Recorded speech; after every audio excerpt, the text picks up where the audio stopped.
Magandang umaga po sa inyong lahat at kagalakan ko na makasama kayo sa inyong lingguhang pagtitipon. I think it's my first time sa Sunday assembly ninyo.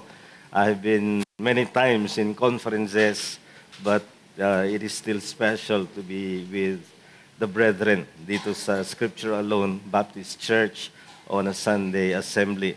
So, dito sa ating Sunday school, it is always safe to address a subject na I'm sure has been taught and is familiar with the audience I am addressing. Kaya parang review lang ang pagtingin ko dito, reviewing mortification of sin. Sa kabila na medyo big word na yung mortification sa marami ngayon, because of new translations, but if you're still a user of the King James, alam mo yung mortification of sin is one of the components of biblical holiness. Kung tayo ay nagpapakabanal, ay kasama yan. Kasama sa pang-araw-araw na proseso ng pagpapakabanal ay mortification or the killing of sin. And we will be looking at the reality that one obstacle to mortification of sin is when sin is recast. Ibig sabihin, kapag binigyan ng ibang pananaw ang kasalanan, sin is redefined. And there are basic premises on mortification of sin. Your view of sin, whatever adapted view you have, determines how it is dealt with. Paano ka lalaban sa kasalanan, paano ka makikitungo sa mga okasyon ng kasalanan, ay nakabatay ito sa kung ano ang pananaw mo sa kasalanan. So outside evangelicalism, there is a denial of sin and human depravity, so you do not expect them to even be concerned about mortification of sin dahil para sa kanila, ano ba yung kasalanan? Maaaring sa kanila, umamin man sila ay they may mean imperfection and not sin of violation against God's will. So it's a no matter of concern. And then among evangelicals, unfortunately, there is a widespread recasting or what we call redefining of sin, unfortunately, in churches where it should be taught very clearly and soundly, hindi natin nakikita ito. It results in unchristian notions leading to wrong ways of dealing with sin. May mga mali ang kanilang pakikitungo sa kasalanan dahil nga sa maling na ituturo sa kanila. And therefore, I want to emphasize here that exposing these wrong views is requisite to right mortification of sin. And that is what this lesson is about. Ano yung mga karaniwan na babago ang pananaw sa kasalanan, kaya hindi natin nakikita yung talagang serious mortification of sin. So what are the popular ways of recasting sin? Ay tingnan natin, una ay yung therapeutic orientation ng marami ngayon sa pagtingin nila sa kasalanan at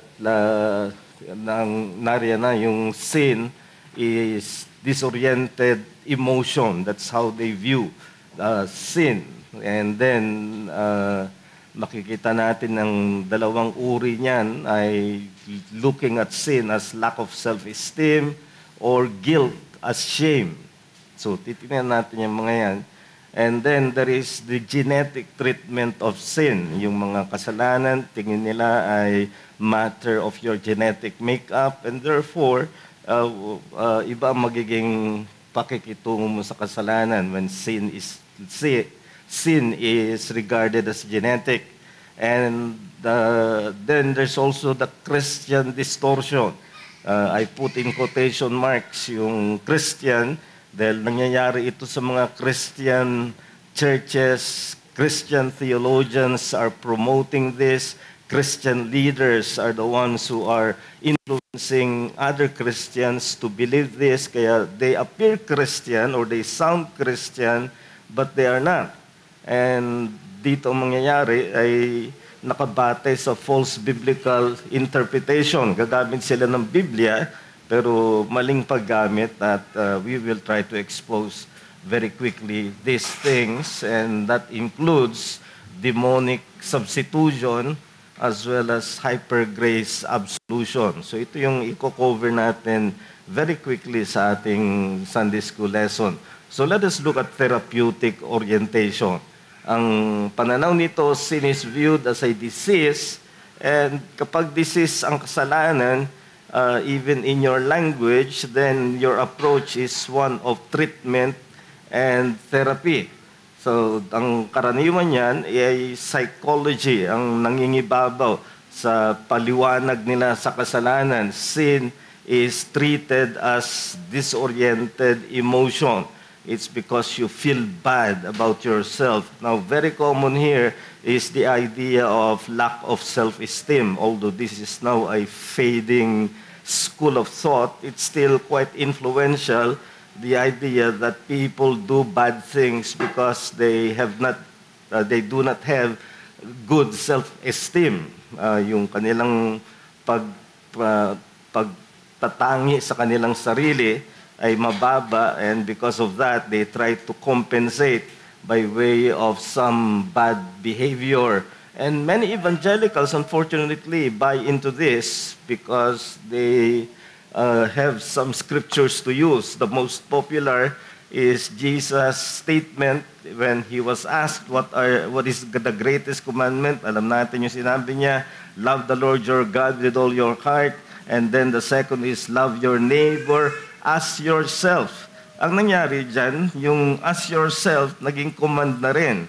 You read popular commentaries and writers on this, and they will stress so much the love yourself thing as though it is prerequisite to loving your neighbor. And what happens many times is you get another command, the command to love yourself.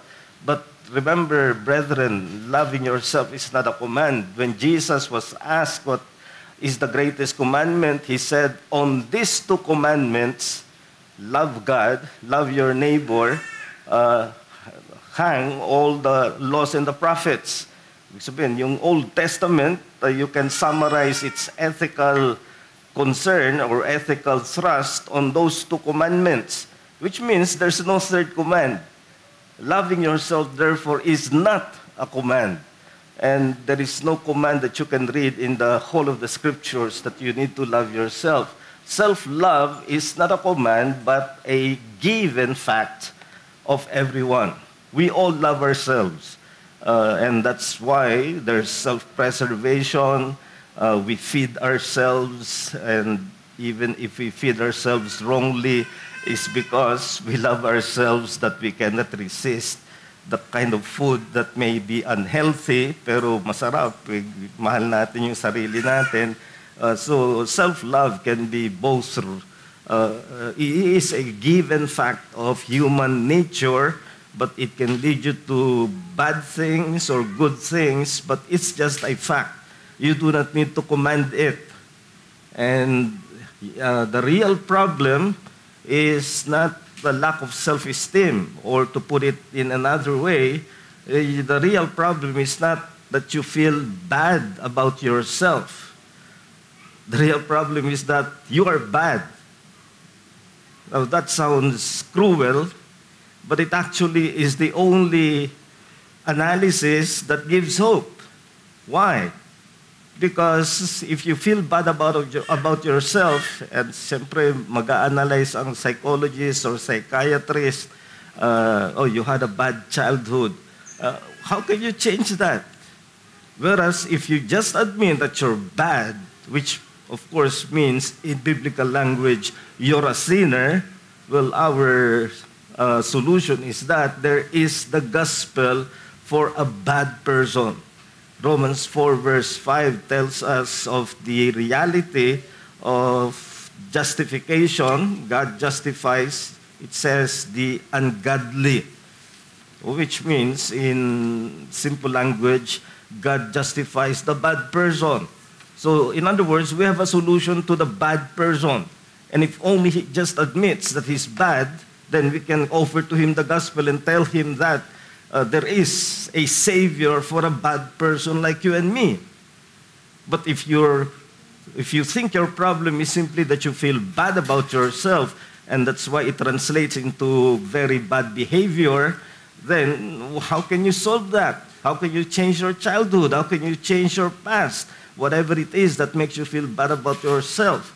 Kaya dito makikita natin yung wrong view of sin as lack of self-esteem has led to wrong psychiatric attempts to make the person feel good about himself.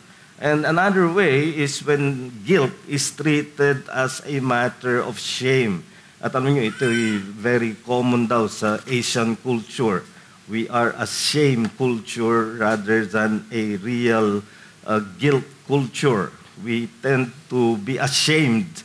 Yun ang mas magpapakilo sa atin kapag meron tayong tayo nahihiya, especially in the postmodern idea that whatever it is you regard as sin is just a product of your cultural environment.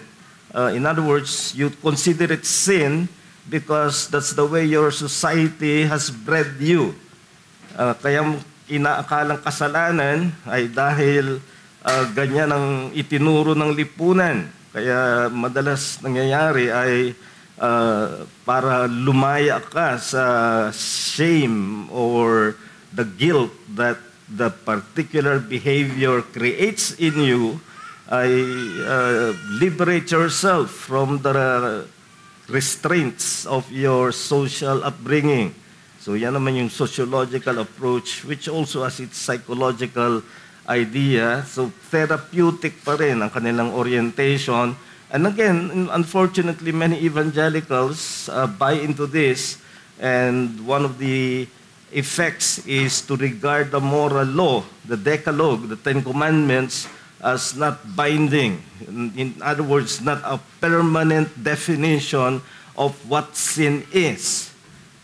So kapag inalis mo na yan, hindi na yan ang standard, then you begin to redefine what sin is. And you begin to treat sin the way you think it should be treated in a psychological way, or to do away with the shame. So let me just explain, just to answer this, that the biblical explanation of guilt, this is not shame. Shame is about how you feel people think of you. So pag iniisip mo, masamang iniisip ng mga tao sa akin, nakakahiya. Yun ang nagiging guilt feeling natin. And ang sinasabi nila ay tanggalin mo yan, tanggalin mo yung pagkahiya sa iyong ginagawa dahil social definition lang naman yan. Whereas when we think of guilt, not as shame but as status, that's how you stand before God. No matter how you feel, whether you're ashamed of it or not. And we are living in a shameless generation.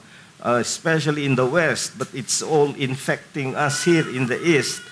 Yung idea na ang kasalanan, yung ano man ang kinakahiya mo, pero sa kanluran, sa West, eh, wala na yung kahihiyan. Talagang lantara na ang mga bagay ng kasalanan. And that's because they think of sin as socially defined. But when we think of sin as a standard that is set by God, we violate, then guilt is your status, regardless whether you feel ashamed of it or not.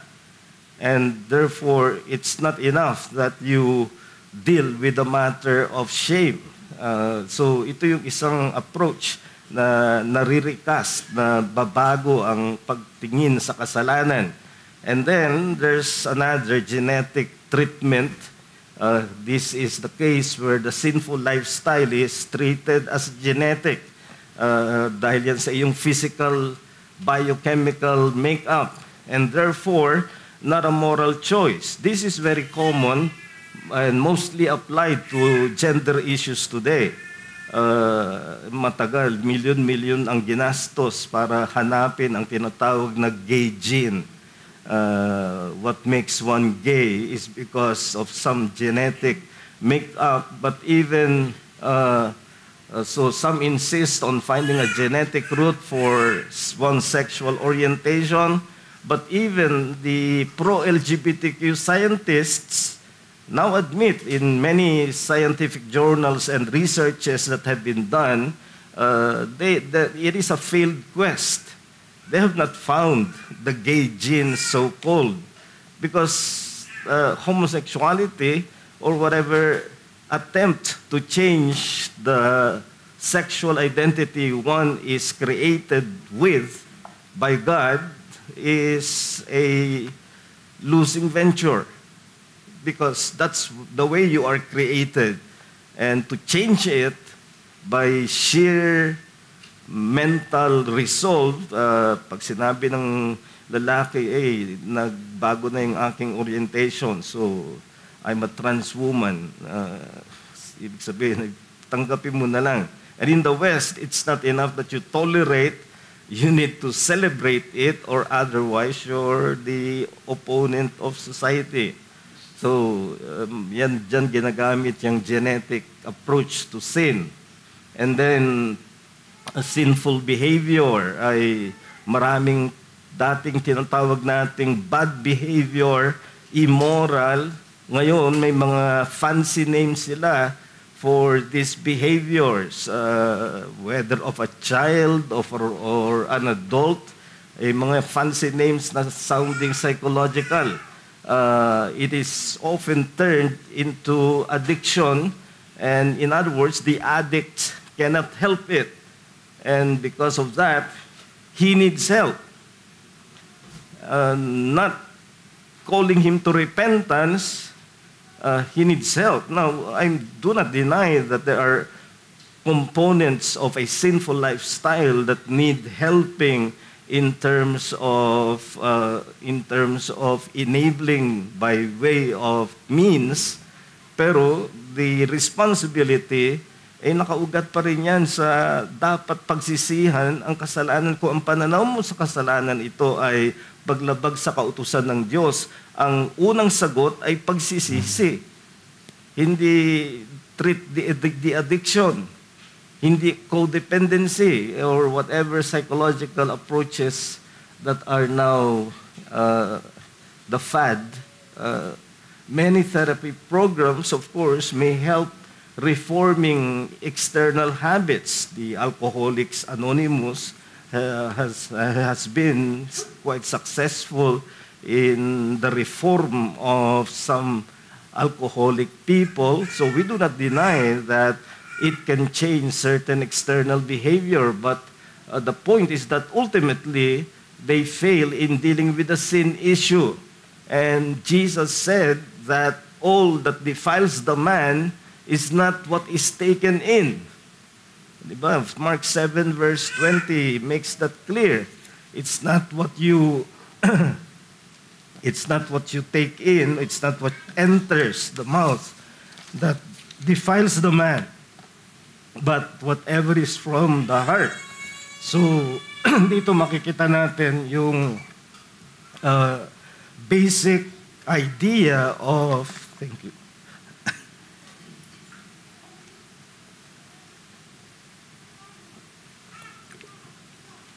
the biblical idea of sin is that it is internal. And therefore, the internal reality of the sinner must be changed. And this happens in our theology through regeneration and the fruit of sanctification. Pero kung genetic lang yan, anong gagawin mo? Tanggapin mo kung anong self-definition niya ng kanyang gender, o kaya wala kang magawa dahil ito ay kanyang genetic makeup, or whatever other thing that you will do that may change externally but does not look at the root of the sin. So, in genetic treatment, look at the biblical model of addiction formation here in Proverbs chapter 23. It's a good portrayal of the addict to wine. Those who tarry long over wine, those who go to try mixed wine. So, mixed wines, may chaser pa siya. Do not look at wine when it is red, when it sparkles in the cup and goes down smoothly. In the end, it bites like a serpent and stings like an adder. Your eyes will see strange things, and your heart utter perverse things. You will be like one who lies down in the midst of the sea, like one who lies on the top of a mast. Nag-i-illusion na siya. They struck me, you will say, but I was not hurt. They beat me, but I did not feel it. When shall I awake? I must have another drink. So that's a portrayal, quite a graphic depiction of the addict. But the point is that the wise man, which we call the author of Proverbs, the wise man is saying it's his responsibility. It is his folly. He is the foolish man. It's not because of anything genetic. So here is a suggested reference. I'm not presenting myself as an expert on addictions, but here is a good Christian reference by Dr. Tim Clinton and Dr. Eric Scalise, Addictions and Recovery Counseling. So again, that's another wrong recasting of sin. Then let's look at the Christian distortion of sin. And when I say Christian, it is promoted by those who use the Bible and are recognized as Christian leaders and teachers, and yet they give a wrong idea of sin, which leads to wrong treatment of sin instead of mortification of sin. In this Christian distortion, sin is viewed on the basis of a false biblical interpretation. And let's look at two of these. One is the very common today, na demonic substitution. What is that? Charismatics are it's very common for them to identify serious sins as demons. You have heard them speak of the demon of pride, demon of lust, and other serious sins are demonized. And you see, when you make it a demon rather than your sin, instead of mortification, you resort to exorcism or some miraculous ways of casting out your sin. Naalala ko nung ako'y young Christian in college, and I had a Bible study leader, and I was telling him my struggle with sin. And then he told me, gumawa ka isulat mo sa papel yung lahat ng iyong mga kasalanan, at pagkatapos ay ipanalangin mo, at pagkatapos sunugin mo yung papel, at matatanggal ng kasalanan. Nagsulat yata ako ng 10. Nung sunugin ko na, may pang-11 na. Kasi, nadagdagan ng ilusyon. The illusion that you have cast away your sin because you have resorted to a technique. And brothers and sisters, dealing with sin is not a matter that you do overnight, not by casting them out. It is a matter of mortification, and mortification is the discipline of battle with sin until it is killed. That's Romans 8:13. That tells us, if you live according to the flesh, you will die.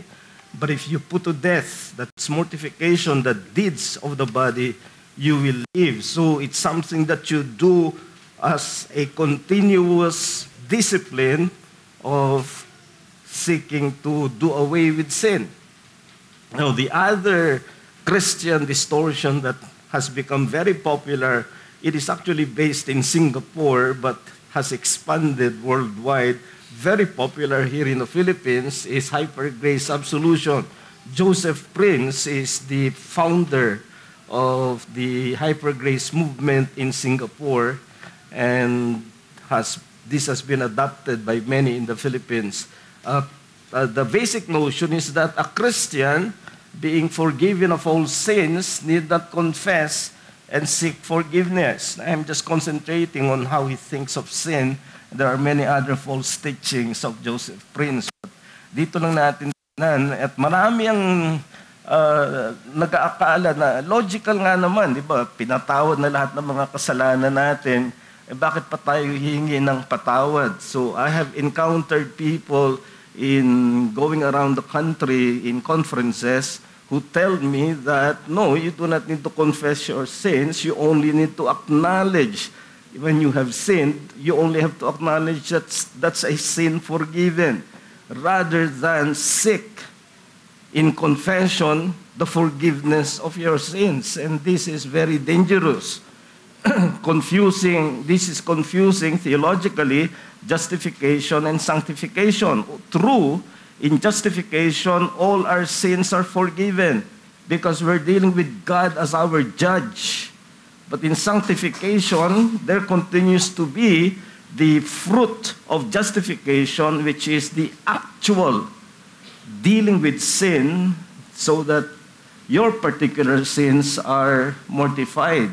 We are justified before God as judge, but when we confess our sins daily, we confess those sins to our God as Father.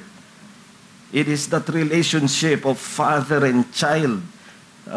It's not anymore the courthouse where the judge has pronounced us not guilty, justification.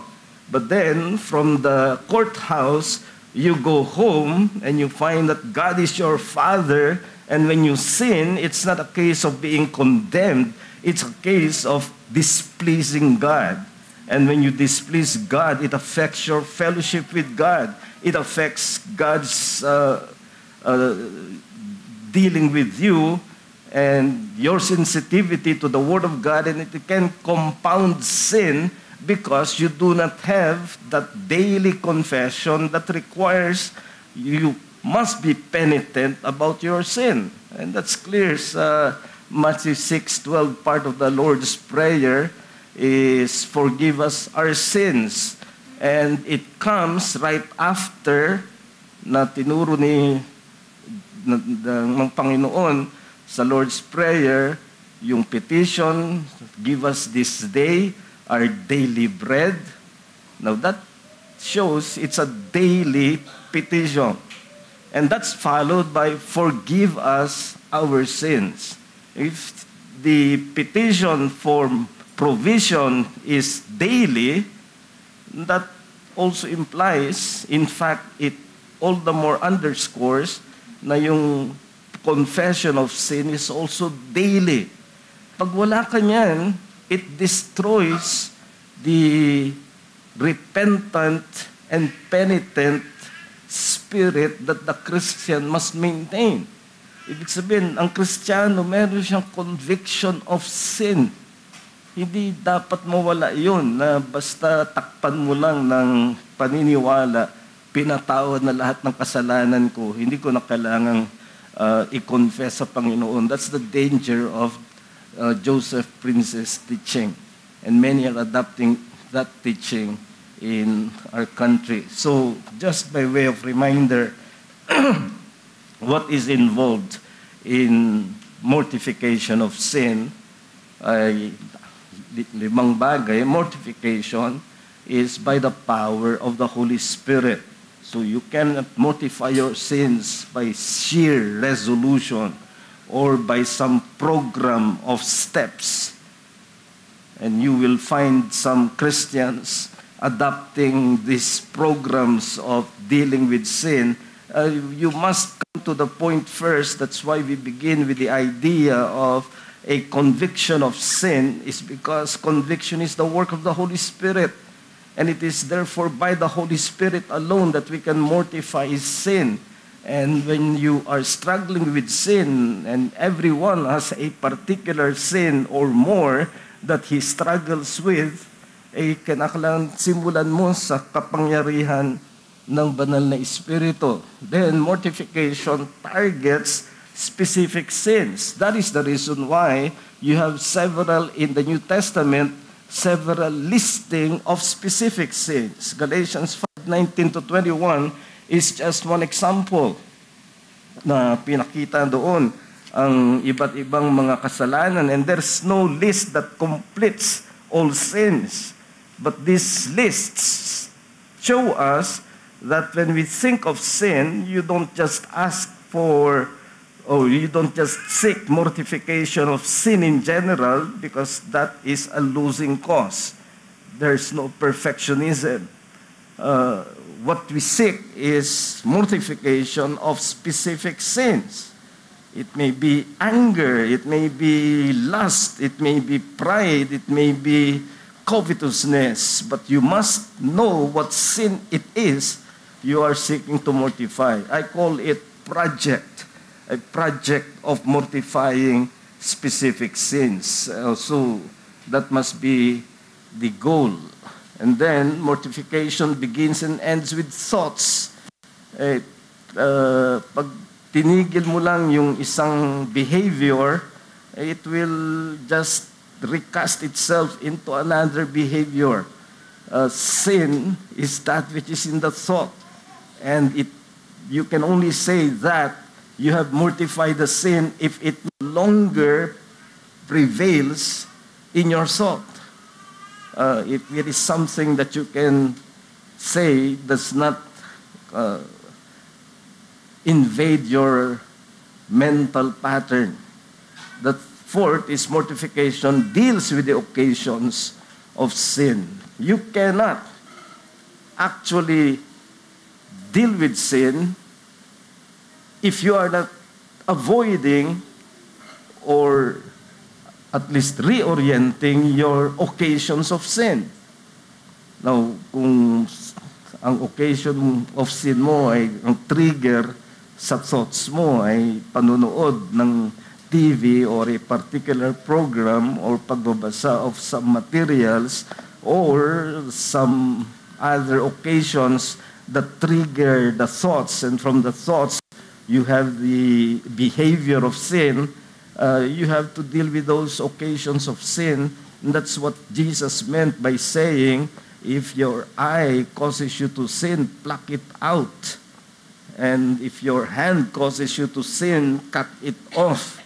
And of course, doesn't mean literally, but it does mean that it is a painful process when you have to cut off an occasion that maybe you may feel good about, pero dinadala ka sa kasalanan, dinadala ka sa pag-iisip, o nagtitrigger ng sinful thoughts. And then finally, mortification corresponds to the cultivation of opposite graces. If you will deal with sin, you must cultivate the opposite grace. And they are concurrent. They are contemporaneous, hindi sequential. Hindi yung sasabihin, I'll try to deal with my proneness to anger, and after that, I'll try to be patient. You cannot deal with the sin of anger unless you are cultivating concurrently the opposite grace. You see that in Ephesians chapter 4. Let the thief no longer steal, but rather let him labor. So in order for you not to be prone to stealing, you must labor, doing honest work. And then he says, let no corrupt talk come out of your mouths, but only such as is good for building up. So if you are given to corrupt communication like gossip, well, you change it. Hindi lang itigil, kundi baguhin. And that's the way mortification happens. So it's just a very brief summary, but I hope that it has given you some thoughts for yourself.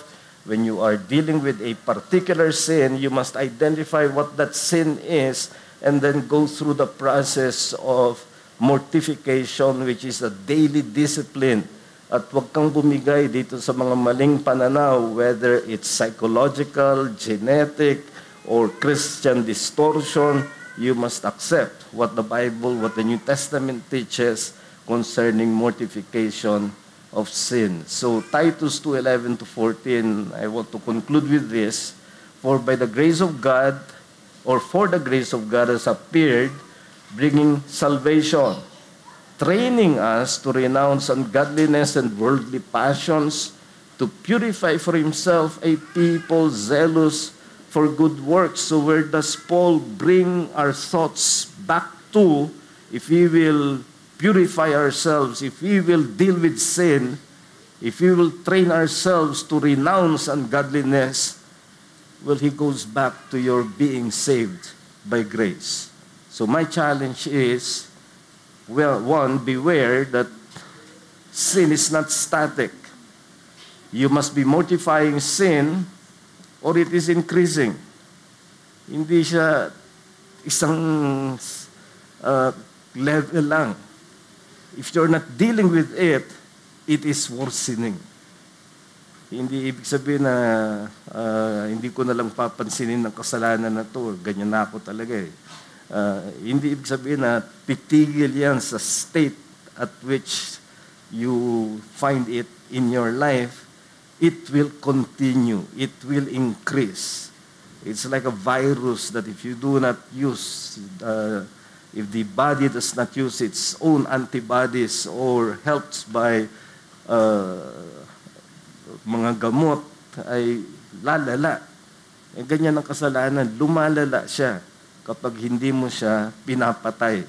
So there must be mortification and refresh your salvation by grace in Christ as motive to sanctification.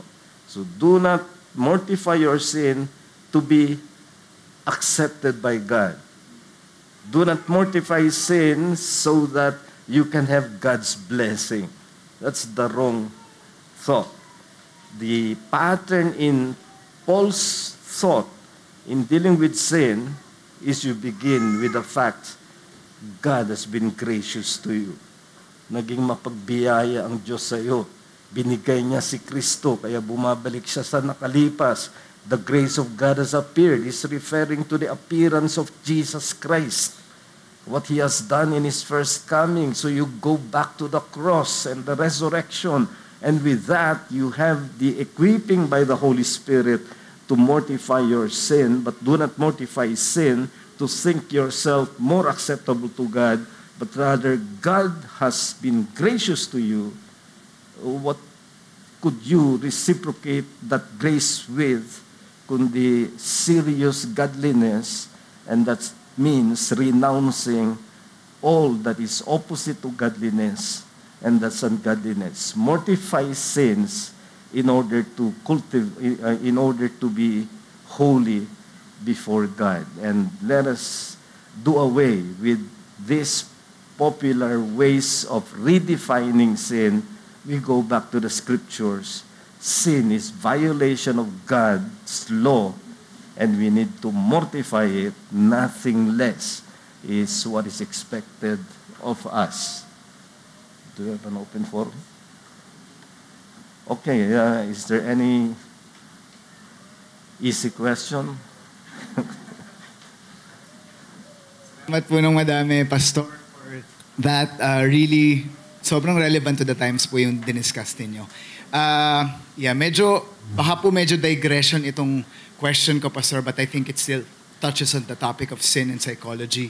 So what do you say about, because there's staggering clinical evidence showing that a pathological or clinical mental health disorders such as anxiety disorders, depression, bipolar, schizophrenia, the rest of the spectrum in there, that it's highly genetic in nature as well. That's one of the predisposing factors to developing this mental illnesses. So my question is, paano po natin i-deal with yung mga Christians, especially reforming Christians who have been afflicted with this pathological conditions? Should they subscribe to clinical, psychological, psychiatric help, or should they just seek what the scriptures say?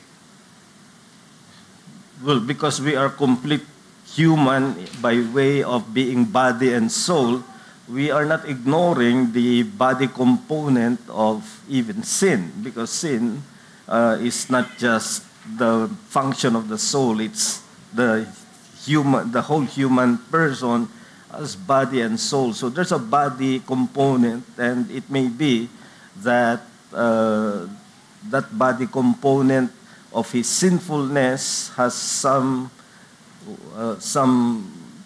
either programs, medical, or other steps that can be addressed or remedied.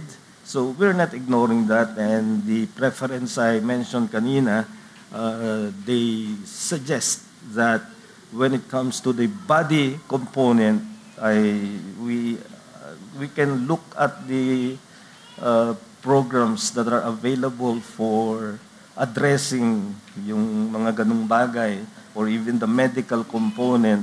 But if it is sinful, we must not let that define everything about that particular sin. Ultimately, we know from Jesus' own statement that sin is a matter that is from the heart. And it takes the Holy Spirit to change the heart, not a medical treatment.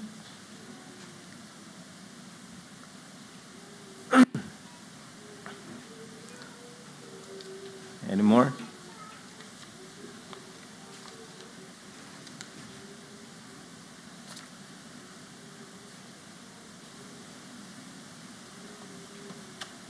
Thank you po sa lesson ninyo. Just a question lang po na parang sa observation ko po personally ay parang nagiging norm sa mga Christians, especially sa mga young professionals. What you can say po sa mga nangyari po na by addressing yung sin is yung way of having accountable for that specific sin for that specific person at all is to say that to someone, and then nagkakaroon ng ganong discussion sa kasalanan at hindi mo naman siya in-intend para sa lahat. Is it a good way of having initial na pamamaraan para mamortify yung kasalanan na yun? Ano po yung danger sa ganong way? It's one of the means of grace ay counseling, and the book of Proverbs marami siyang sinasabi sa pangangailangan natin ng counselors.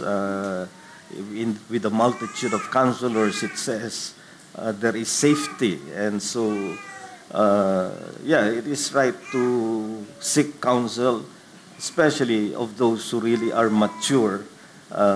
Hindi counsel na, let's say, you're trying to deal with gossip, and then nag-seek ka ng counselor, yung naging counselor mo, naging kagasip mo na rin.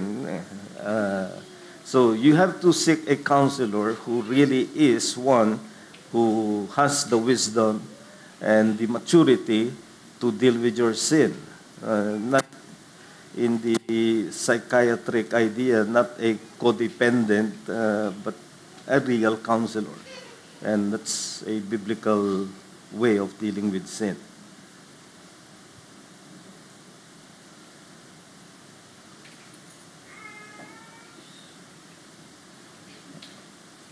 Okay, meron pa? Wala.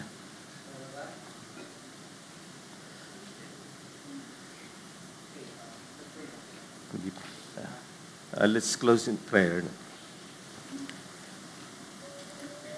Dakila naming Diyos, sa aming mga baging Ama, nagpapasalamat kami sa aming natutunan bilang pagbabalik-aral sa iyong salita tungkol sa mortification of sin.